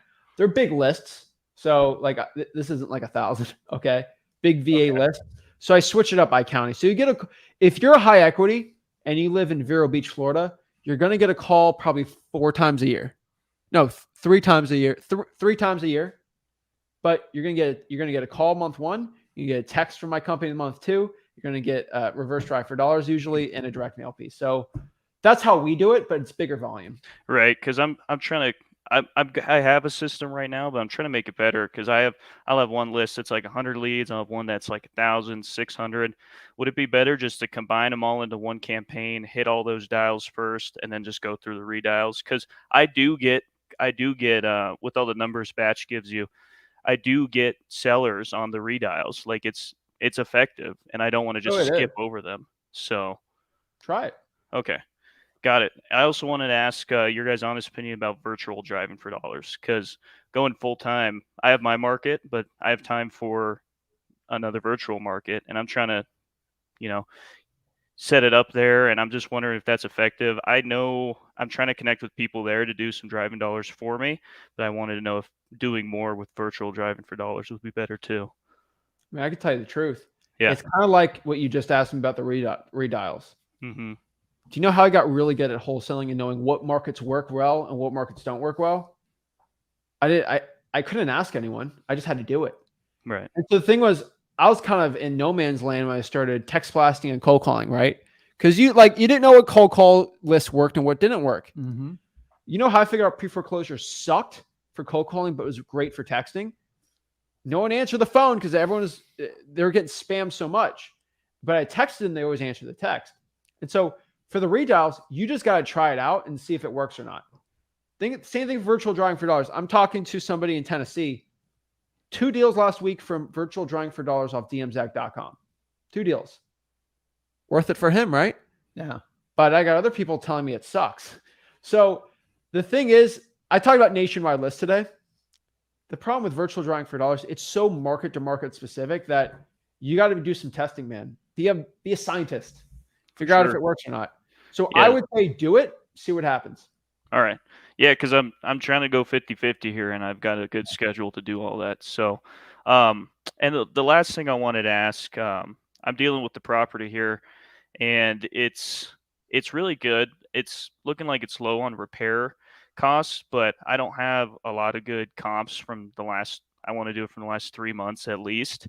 And I just kind of wanted to ask in where I can find on your guys' website, or if you can just tell me the equation for evaluating a house from cap rate. Because I found what most buyers like for the cap rate here I just want to have What cap put it rate? into play. It's What's the about number? 7 to 8. I've talked to a couple, That's but crazy low. That's low in my opinion. We're talking but about single family homes, right? yeah, So you're looking at evaluating a property on a cap rate where you really just can't get good comps, correct? yeah. So is it just, is the house ugly, or is it just not fit the norm, or is it just like the sticks? What's the challenge with not getting comps there? It's a nice house. It's like a 4-3, and they did some renovations, but they absolutely do not want to go through a realtor and want a cash offer. Yeah. So So the problem is single family houses. It's hard to evaluate them on a cap rate, because cap okay, rate's really designed as a net number for commercial deals. Like, so yeah, I honestly, I don't really look at cap rates unless you're really supposed to look at cap rates at like 4 units plus. And in my okay, opinion, it's 6, because six is considered a commercial you property. can do it for single family though. You can, but what you need to do is change the word. Cap rate does not work in the single family. You want to start saying ROI, return on okay, investment. Yeah. It's because these are regular people. So they go, okay, if I put in $100,000 and I get X amount of dollars net, then what's my return? And so just get rid of the word cap rate, because people freak out. It's the exact same thing, by the way. But so people play with you on commercial properties. They go, you know what the cap rate is? And if you go, well, what's a cap rate? They're instantly going to wipe you off your list, because if you don't know a cap rate, you're a long way away from buying the property. So as far as the number, it's what the market will dictate. If you have a nice, clean property and it's good to go. So most single family houses, people want close to 9 to 10%. I'm talking on average, every market specific. If you have a hot market, it can push down to the numbers. Like 6 would be the bottom line number, Right. because you got to understand, you can put your money almost in a T-bill around 4.5%, 5%. I just got an advertisement from Edward Jones. I don't work for him, not affiliated. They offered me a 6-month CD for 5.15%. So just understanding, I have no risk. I never got to deal with town. I got to do crap. So why would someone step on a property at 6 or 7% of a long-term commitment of an asset that's very expensive to sell? Because here's the problem with the cap rate analysis is, so if I have a CD, or say I buy a stock, not a stock, or say you buy a bond or something like that, which is a crazy thing right now. When I sell it, I click a button, it's over, and it's like a nominal fee. When you sell a piece of real estate, it can be up to 12%. So it's very misleading. So I go, hey, it rents for this. Here's the cost, and you can evaluate the numbers. Most cap rates, ROI on any type of real estate can all be manipulated. The biggest factor is any type of deferred maintenance. So I have people present, oh, I got a 15 cap rate. I'm like, yeah, but it's $300,000 to do the roof. It's $100,000 to pave the driveway. They all deferred it, and they artificially push it up. So just if someone's willing to invest their money, you got to look at what their alternative. If they can get a CD at 5%, they don't have to look or talk to anybody, and they click a button. 7%, in my opinion, is a hard sale for that. Now, if they like real estate, you got to understand the one advantage that you get over it is most investors, they want the depreciation part on it. So do you know what the depreciation rate is on a single family house versus a commercial? How many years you can depreciate it? I do not know. This is valuable. On a single family home, it's 27.5 years. Don't ask me how they come up with that number. That's the IRS. Okay. So if you bought a house for 200,000 divided by 27.5, that's basically, they can calculate the depreciation. Now you can push that number up to like double digits. Guys like me, I'll buy houses like that all day long because I get the depreciation factor, and they think it's a safe investment. Do commercial, it's 39 years, much, much bigger numbers though. So find out what your buyers, are they truly chasing ROI, or they want ROI and depreciation, and cater to the number to them and go, listen, based on the depreciation, if you buy it for 200 grand, here's how much more you get. And what happens when a guy like me buys 20 or 30 properties, we can offset income like by $300,000-$400,000 if you collect the depreciation. There's a cost to it. But listen, if you got a good asset and just you're struggling with the comp, I would go out further with the comp, 6 months, 9 months. And the comps to me are kind of more important, but I know we're in a little bit different of a market. Just do a cash flow. We could debate over cap rate all day. Honestly, dude, I love that stuff. All you have to do is your cap rate's going to be different than what the cash buyer's cap rate's going to be. I promise you this, because they're going to assume appreciation in their thing and tax advantage, whatever stupid thing they do. So what I can tell you is just get it for the lowest price you can, and then Yeah. bring it to a buyer and say, hey, this should be under that cap rate. Just figure out what it'll rent out for, and then just do a simple cap rate. I know you don't like cap rate, but just do a simple. Call it an ROI, because that's what Okay. most people That's they're fine. not like way advanced on it. And then if you want to get more advanced, go listen. If you buy at this rate, this is how much depreciation extra you're going to get a year. Yeah, and just do that, and then bring it to them and see what they do. They're going to do a different one. It's like figuring out repair costs for you and a cash buy. There's going to be different. But So, remember, when they sell it, they're going to base it off comps, because that's the only way you can sell those. So there's cash flow of a property, and then there's comps. Unfortunately, single family will always be based on comps. It's just a rule written in, and it's hard to change, even if we wanted to. So. Yeah, I mean, it was just another strategy I was looking at. Honestly, I just found a couple comps quick on batch, and I already know what number going for no, but I just want to know it. So, yeah, other than that, guys, that's all. And I like your shirt, Rick. So, All right, yeah, that's all I got. That's all I got.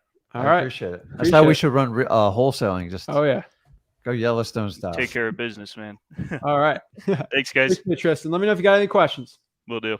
Perfect. All right. It's like available like it is here in Palm Beach. We got to remember this, dude. If the information's more available, it's going to be easier for the market to be saturated. Yeah. Okay. So, I mean, do you want a more saturated market or a less saturated market? Hey, you guys have sort of given me confidence not to care about saturation, so that wasn't even on my mind. I mean, honestly, the easiest data is always Florida, the Southeast. So I guess Tennessee would probably be the easiest one. Okay. Because I get a lot of government lists from them. Okay. Are you subscribed to any government like FTPs, like their file transfer system? For Palm Beach, I am. For Palm Beach? Okay. Yeah. How did that guy? I thought we locked the door. I left it a little bit cracked because I didn't want to interrupt the live. When he walked, he was in such a rush to come in here from his other meeting that you left the door open. And someone just walked in. So don't even talk about it. All right. I we kept it locked. But dude, let me give you the honest truth, man. If you could subscribe to the government program, just go over to the liens. They're all free. Just go where? Go to the liens. The liens, the tax delinquencies, like I don't know what you're trying to ask. Like, well, yeah, it's because I'm getting responses back from the instructions you guys are providing, but they're saying, hey, Jason, this is gonna cost you. Like, I got the water shut off list, and which had like maybe I think they told me there was like not that very many records, but it was like $80 for the list. So I was like, that's insane. Tax delinquency? No, not tax delinquency. It was utilities. Water shut off. Palm Beach County's water? I think it was for Boynton Beach, the city of Boynton Beach. I got it for free. Yeah, they told. Yeah, I looked at the invoice was like $80. I was like, oh god. Did you go in person? No, Boynton Beach. No, I went for Lakewood City. You got the phone price. Yeah. Go in person. It's always tougher on the phone. Yeah. Listen, no government employee wants to work. And like, think about it. Honestly, if you worked at like a city or a county office and you gave away one list and then suddenly 100 investors call you, they're going to find a way to try to stop you. And that's what's really happening because it's got more prolific. You just got to get more resourceful when it comes down to it. It's very random. I could call 10 cities or counties right now and half will make it difficult and the other half will just say absolutely not, or they'll give you some ridiculous bill. I once got a bill for, it was like $3,000 for a specialty list. I'm like, are you out of your mind? It took me another 2 months, but I eventually got it. I think it cost me $5 when it was all said and done. Do you know you technically have the ability to go into your county's office on the whoever manages the property appraiser stuff? I used to be able to get the entire county database 100% for free because it's publicly funded. Now it's just ridiculous with these privacy policies and all the BS we have to put up with. And that's why you have services with like listrei.com and like Batch, all this stuff, because It's just gotten so ridiculous how you can get these lists. And so what they'll do is, so the $85, they probably tell you, well, that's about 30, 40 minutes of our programmer, and that's the going rate for him to do it. Well, I promise you, they're not even paying that guy even close to that hourly rate. It's so ridiculous. I've got them all the way from $5,000 to free. It's just a big game they play, and it always comes back to the privacy policy, even though it's like public information. The only list that is guaranteed 100% free is the foreclosure list. That's the only one. Why? Because it has to be public, because that's the whole point of the purpose. And then as you work your way backwards from probates, tax delinquencies, all the way down to code violations, water shutoffs, fire damage, it just gets more challenging. So I would like to tell you there's one set way me and Zach can tell everyone how to do it. The reality is we're going to have to be more creative and more resourceful than ever before. Because remember, you're accessing resources. Anybody can do that. But for you to be successful, you have to do resourcefulness. And to be honest with you, sometimes you just can't get the list and you move on to the next one. We have this going on in our business right now. From the time I started this business with him bringing in, it's like night and day to me. There's still some basics that work, but stuff changes over the time. Like information's flowing so freely and fast that the information's getting taxed, meaning a lot of people are trying to access it. So they're trying to build filters. Keep in mind, if the one employee gives away, then they're going to have a long line out the door. And that's the challenge you're having to deal with. So in person always changes things. On the phone, it's tough. Email, I almost guarantee you an instant rejection, probably 95% of the time.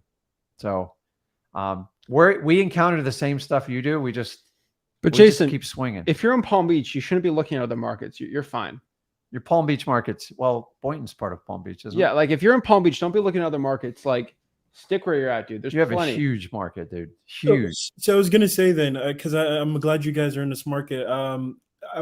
Should I go in person to the Broward's Broward County's stick with Palm Beach, dude. Dude, Broward's huge. Broward's gonna be twice as big as Palm Beach. Just do Palm Beach, man. It's huge. Yeah, and then it's just Jupiter to Boca. Like you're fine, dude. Yeah, and you're gonna find, and here's what you have when you get like a good sized county. Like, what's the population of Palm Beach? It's pretty big. It's in the millions. Yeah, I think it's like over 1 million. Yeah, dude. So like you have a huge database. You got to understand, like the markets up further north of us, we have still relatively small ones, and we tap them pretty quick.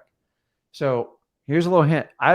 We don't do all of Palm Beach. It's so dang big. We specialize in certain sectors that we've tested and we've had success. And where we find gold, we always stay there.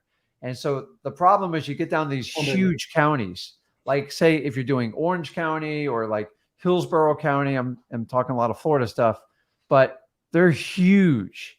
And honestly, it's like you can get buried in leads, and you got to just like not drive yourself nuts, because I used to do all the way from like Southern Broward all the way up. Honestly, it's tough. So are you a one-man army? I am a one-man army. But yeah. So like, listen, don't run a one-man army that needs a 20-person staff to do it, because it's hard to do. The idea is you're trying to put deals on your belt and just learn and make money while you go on. So just be careful not to bite off more you can choose. Broward is an animal all by itself. And it's like, so remember, as you move counties, it's like entering into a different world. It feels like you go to a different country, especially in Florida. The further south you go, it is very different. And I will tell you, from the southern part of Palm Beach down, if you're not bilingual, you're going to miss out on about 50% of the market. Just stay in Palm Beach. It's like 3 Port St. Lucies, and I got too many leads in Port St. Lucie for myself. So you're fine, man. Okay. Okay. Let me ask you, Jason. Let me ask you, did you poll the evictions list? Yes, actually, I'm talking to someone right now that wants to sell me a property and he's actually evicting a tenant right now. So but have you called the entire list? No, from last month to this month I did. Bro, it's every single month. The eviction list keeps rolling in. Oh, dude. It rolls, buddy. So you do that. You're going to be drowned in the amount of leads you can. You will be plenty full. Trust me. You'll be plenty full. Would you guys recommend calling like an eviction record from like December or January, or no? I like them fresh. I like them fresh because you get pissed off people, and that's where you find the best hired landlords. If you give them too much time, the property sells, they re-rent it. And so like part of you is the efficiency. Like, let me just gather the last 6 months of evictions. The sweet spot's the last 30 days, maybe 60, but like past 60, honestly, you're wasting your time and effort. I've already done the research for you. Part of the benefit of working with like people like me and Zach is, dude, we fought all these fights. We still fight them and the thing is, I want you guys to understand, we didn't stop fighting these fights. We still do it every day. And it's a constantly evolving market. That's why we like doing this lives. We learn from other people outside of Florida doing exactly what we do. And we learn as much from you guys as you guys learn from us. That's just the truth. Oh yeah. So Broward's huge, dude. I would just focus on Palm Beach. And then because here's the deal, is you always get a market and then you find areas where you start getting some traction, like double down on those areas. Like don't spread yourself too thin. I used to do Broward and it's just like, it's a long ride for our salespeople to go there. We have to provide cars and gas and it got terribly expensive for us. And we just still do a little, but nothing crazy. Yeah. But like, we know the markets on like specialty lists, but all of Broward, oh my God, that's huge. Oh yeah. So. Okay. Thank you very much, guys. By the way, I'm still working with that lady. Dude, just I already told you what to do with that. So, but all right, thank you. Okay, man. See you. Go after it, man. Drive me crazy. That lady's crazy. Why do you crack the door open? Oh my goodness! You know what? I was trying. You ever try to shut a door gently and it's got the security lock? Yeah. Apparently, I didn't. And we have a private studio. And it's pretty chill. I guess someone wanted directions or they got and you cracked it and someone walked in. I didn't know when I heard that voice. I go, oh my God, we're getting I was more scared of the dog hurting the person than the actual person. Because this dog, I don't think you guys understand. Big boy. He very protective. He likes to hang out, but don't want a dog alone at home. So we bring him over here. But I borderline broke my finger on that one. Look at that. That's your fault. I spilled water. I was trying to save a man's life at that point. Hey, you hear what I said to him? I go, yeah, you're about to be attacked. Get out the door. Hey, can you answer one question? Whoever goes to a private studio, but whatever. I was like, wow. I'll tell you this. If you ever want to know if we're live, okay. Yeah, I think this is the perfect shit thing. The show that we are live, but yeah, we have a private studio, and I spilled water on here last week, and then you accidentally crack it. I was trying to be quiet coming in, so I didn't alarm like anybody or get the dog round up, and then it just you saved that guy's life because that dog would have gone nuts. Yeah, boy, he's very protective. He went through a lot to get here. That's amazing. He did. He did. He had to go through all. You know what? Through the gates, guys. Everything. Even if you wanted to find where our studio was, it would be very difficult because it is like I'm gonna get started, but yeah, that was funny. All right, let's talk. Blake's been very patient. He looked a little bored halfway through, but he got through it. So I did. What's up, man? How can I help you out? I have a few questions. One, with voicemail. So when you leave a voicemail, do you just say the same thing as when you're just calling someone? That's it. It's a new voicemail for the person. So I don't care if it's the same one for me. It's new for them. Right. I just wanted to make sure. Curiosity, bro. Hey, this is Blake. I had a quick question about your property. Please give me a call back. Or hey, this is Blake. Give me a call back. Whatever one you want. Intrigue and curiosity makes people call you back. Okay. All right. Sounds good. And then number 2, eviction list. Where do I go? Because I'm in Kent County in Michigan. And I look up like eviction lists. I'm in the Grand Rapids area. So I look up eviction list Grand Rapids or Kent County. And I see the district court, but it doesn't give me like any contact information or anything like that, from what I can tell. Okay. Like I can view a summons, but Kent County has a landlord tenant division. And by the way, I'll let you in on a little secret on them because I'm familiar with these somewhat because I partnered up a lot of people in most counties in Michigan, they leave the landlord's phone number on the complaint. It saves you the entire skip trace. Most of them that I ran through that I helped somebody set up, I was like, oh my God, this is a gold mine. Because in Florida, we don't get that information. We have to skip trace everything. All right, you ready for this one? Actually, yeah. Let me actually show you the website. Kent County. All right. Can you see my screen? Yeah, I can see it. All right. So you see this website? Yes, that's where I'm at right now. Well, did you call this number right here? Which one? The phone number for the 63rd District Court? It's not popping up for me. Do you see it on the screen? Oh, yeah. Okay. Yep. Call them. Okay, so so I didn't know if it was going to be the district court or if it was going to be like a specific person to call. But all right. It's 63rd District Court. Yep. And just looking at through here, grounds for eviction, they got all this stuff right, non-payment, blah, Yeah. blah, blah, blah, blah. So a hearing may be scheduled ahead of time by calling this number. They got a lot of phone numbers. Look at all this phone numbers right here you can do. This is perfect. Yeah. You'll be fine, man. All right, just making sure. Oh, yeah. And then a big issue I've come across just like in the past like week, I'm using Google Voice obviously for a different number. I keep getting drops. Like I'll call, like the call won't go through. Like it'll just immediately like drop and say retry. Or I'll call like partway through and it'll just drop. It doesn't drop if someone answers it really. But if I'm talking, so like, have you had that issue or do you do a different call rail thing? What was that? For what service? Google Voice. I've never had that problem with Google Voice. Really? Get another Google Voice number, or Okay. maybe it's with your own phone. Try to switch it and test it out. Okay. I mean, Google- millions of Google's people pretty- have Google yeah, Voice. Yeah. It's pretty solid, dude. Like Yeah, we've 'cause never had issues with it.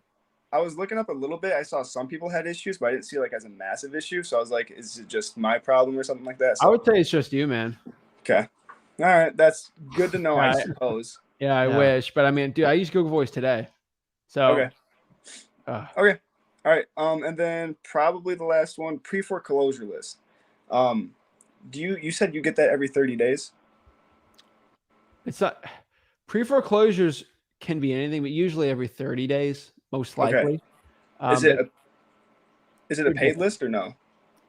it's a free and a paid list. So you go to notice of defaults for the county or the list pendants. You can get it for free, or just click a button on a paid service. Technically free, but there's services you can just click it and get it. And they post them random, like it just Yeah, they're when like they feel like posting them, they'll put like 3 and then it'll wait, and then you'll see like 9 one day. So it's Well, you got to remember, and pre-foreclosure doesn't pop up the day after they don't Yeah. pay it. It's like, okay, they didn't pay it, bring it to a lawyer. We got to file it and do all that. So it's like, Right. it's random throughout the month usually, but usually once a month, I'll go in and just do it. Yeah. Do it. You said notice of defaults? Notice of defaults and list pendants. I can tell, Blake, you didn't go to freewholesaling.com, bro. I did. I looked at pre-foreclosure. I promise you. The whole live. I did a 2-hour live stream and I condensed it into a pre-foreclosure section. Okay. Bro, you know what? All right. you got it. And check the comments. There's a lot of people telling you their experience with Google Voice, just to kind of reiterate what we said. Okay. All right. I'll look into that. And then I guess just okay. So I got that stuff. Last thing I just want to say then, with people who are scared of cold calling, 2 things. One, the people don't know you and they'll never see you again. So who cares? Exactly. Like even if they see you in person, they don't know it's you. And number 2 is I'm big fan of Alex Ramosi, and he says this all the time. Don't do your best, do what's required. So even if your best is like sending out a text, that's not what's required to get the deal. You're gonna have to call. You're gonna have to do reverse driving for dollars. You have to do all that stuff. Yeah. So Yeah, don't do your best. Do what's required. It's not a 9-to-5 job, dude. Like you're not paid Right. by the hour. You're paid by the accomplishment. So I agree with your statement 100%. I agree. Blake, do you see, this is freewholesaling.com. Do you see the little section of freewholesaling.com where it says, do you see this right here? It says 120 days notice of default is filed on public record. Yeah. I seen that. I didn't Notice know of that was a default. You got to specific- look up the notice of default. I didn't know that was like a specific thing to look up. It was in the video. Yeah. Don't worry about it. You're good. Okay. See, got it. Okay. guess what? You talked to the guy that made the course. So that's even Right. better than watching the course. So That is. Right. you're good, man. Okay. I appreciate it. All Man. right. Keep it up. That's it. So I appreciate it. Thank you so much. All right. I come in. Should I start wearing muscle shirts and hats on my streams? You're gonna have to add some more muscles. I know. Yeah, I got to work on it. I'm too tall. You know, that's what if I was like 5'6", I think I could wide out really well. Yeah. Stinks. Long arms suck. Whatever. It makes benching hard too. Got to deal with this. All right, we're going to do one more because we had our little incident with you cracking the door, but I got no place to talk with the water. So, Alexander, what is up? Yo. There we go. Oh, Hold what's on, up, my man? bad, How's it sorry. going? It's going good. 1 second. Sorry. I'm working my We talked 9 to 5 yesterday. right Let now. you in. Yeah, no, I really don't even need anything. I was just here listening, taking up game. I haven't had the chance to meet Rick yet, so what's up? I'm just What's working up, my man? 9 How to you 5. doing? Trying to, yeah, doing good. Just working my 9 to 5, trying to bust this workout. I've ever since yesterday, 4.5 hours a day. That's what I did. That's what I'm gonna start doing. You said 25 hours a week. Let's get it. I've been putting in 2 or 3. It obviously ain't enough. So yeah. Hey, he listens. He's listening to me. He's listening, dude. So Yeah. keep it up, bro. You got it, Yes, man. sir. That's We're in your it. corner, Thanks man. for Keep it everything. up. Appreciate it. And everybody who said that they're scared of calling, you can't be scared. Like, just pick up the phone. They're gonna hang up on you. They're gonna be like, lose my number. Don't take it personally. Just keep it pushing. Yeah. And by the time you really start slamming numbers, you're gonna be so excited by the time somebody just says hello. You're gonna be like, hey, you want to sell your house? Exactly. It's really not that hard, guys. Just don't let it go over your head. You're thinking too hard about it, and just keep grinding. And thanks, you guys. I really appreciate you for real. Just take Keep it out up. Alexander's attitude with it, man. Because that's how you have to cold I call, love it. man. Thanks, Alex. See you. I'm telling people over. I really do think people overcomplicate it. Then we got Matt, who's patient too. What's going on, guys? What's up, How Matt? can I help you out? So I was the one that commented about the Citrus County Tax Collector's Office. Okay, They you told weren't here. I missed that it. I need to get a tax cert or a tax ID for every county that I do business In in. Florida. It's ridiculous. My LLC is out of Wyoming. I understand the foreign entity. I have to register as a foreign entity in Florida. But what tax breaks do you get in Wyoming? There's no corporate tax, and there's There's no personal bro, tax. you're an LLC, bro. I There's know. no corporate tax in Florida, man. For you, as an LLC. There's Yeah, others that I want to approach with that, with the LLC being out of there. Okay, it's something else, then it's fine. I'm just telling you, don't.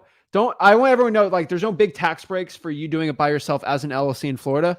Now, for me, C Corp, we'll talk about that later. But bro, you don't need to get a tax ID for every single county you're in.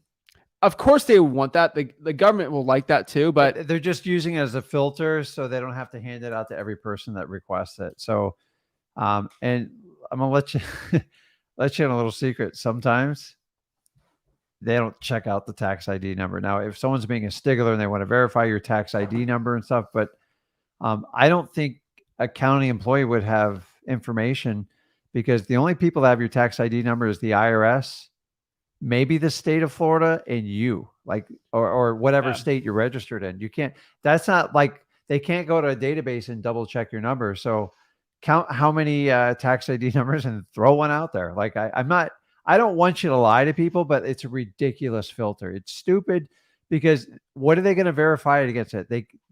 They would have to get permission from the IRS to verify that information, which you're never going to consent to anyway. So you're in Florida too, so it's not like they're going after a corporate tax for you, because it's an LLC in the state of Florida, and Wyoming doesn't have any taxes either.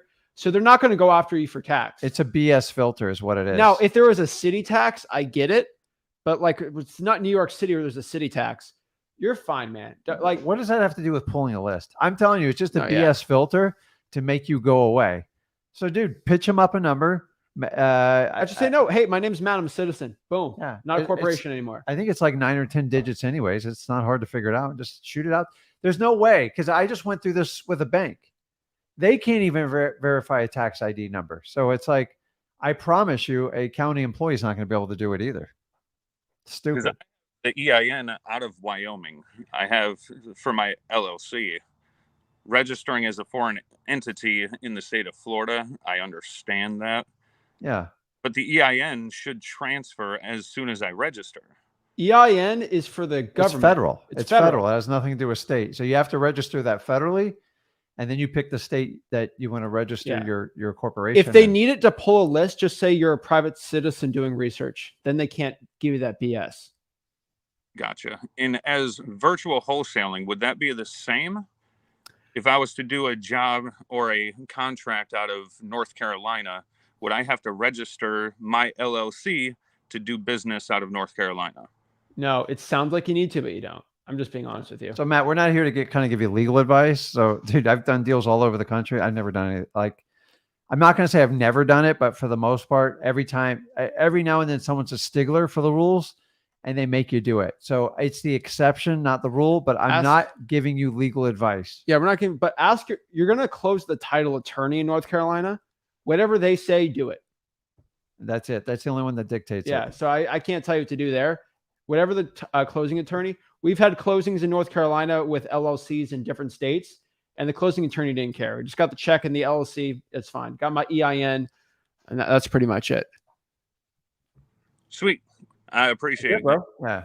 I think when I started wholesaling, I thought I'd do all this, but it's not as complicated. Do what the title company says and what the basically what the closing attorney says, and you'll be fine, man. All right. Appreciate it. Thanks, guys. All right, man. Keep it up. Boom. All right, guys. I'm telling you, these are the top 7 nationwide lists you need to be using. I'm telling you. So this is it, guys. This is Zach Ginn signing out. Rick Ginn signing out. If you guys want to hop on, we're doing a live stream tomorrow. Well, you're going to be on live tomorrow, Friday, and then I'll be on Sunday, then Monday. And remember, guys, new live stream schedule. Come out tomorrow. We're going to go live on Tuesdays and Thursdays on the main channel, and then live. So full week, Monday on the Rick Ginn channel, 5 p.m. Eastern. Tuesday on all channels pretty much at 1 o'clock. No lives on Wednesdays. Thursday, live stream on all channels at 1 o'clock. Then live stream on Sunday nights, 10 p.m. Eastern on the Zach Ginn YouTube channel. If you're not subbed to all of them, subscribe to all the YouTube channels, because I promise you, you will have 4 lives a week. You'll have, let's actually do the math. 3, 4, 5, 7 recorded video. If you subscribe to all of our channels, 7 recorded videos and 4 live streams. That's 11 videos a week. All right. So 11 videos a week. If you subscribe to all the channels, it's insane. Yeah. So, and they're all different videos. So use it or lose it. All right. Love it, guys. See Make you sure you guys hit that like button, subscribe. See you tomorrow.